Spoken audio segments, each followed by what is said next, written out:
د جنورۍ په 24مه نیټه کال 2021 د مردان په پریس کلب کې د خپلواک پښتونستان غورځنګ ستاینلیک یعنی ایوارډ دستوره او آزاد مشاعره د ښاغلي عبید منیر خان چې د خپلواک پښتونستان غورځنګ عمومي مشر دی په مشرۍ کې ترسره شوه.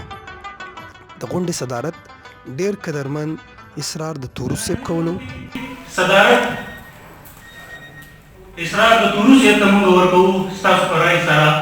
اسرار د توروس یې ته بلنه ورکوم چې سټیج ته راشي خپله د صدارت څوکۍ سمبال کړي.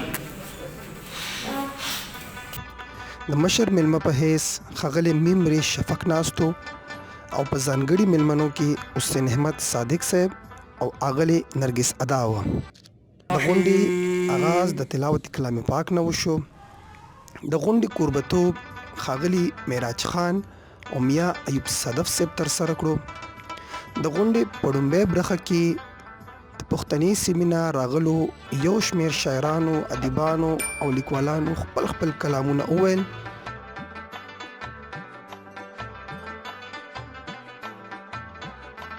د غونډې په دویمه برخه کې د خپلواک پښتونستان غورځنګ عمومي مشر ښاغلي عبید منیر خان په مشرۍ کې سره د نورو درنو ښاغلو مشرانو په لاس د ستاینلیک دستوره ترسره شوه. د غونډې منتظمین ویل چې انشاءالله دا د ستاینلیک لړۍ به د پښتني سیمې ګوټ ته غځوو او هر هغه شاعر، ادیب، فنکار به ستایو چې پښتو او پښتو ژبې ته خدمت کوي.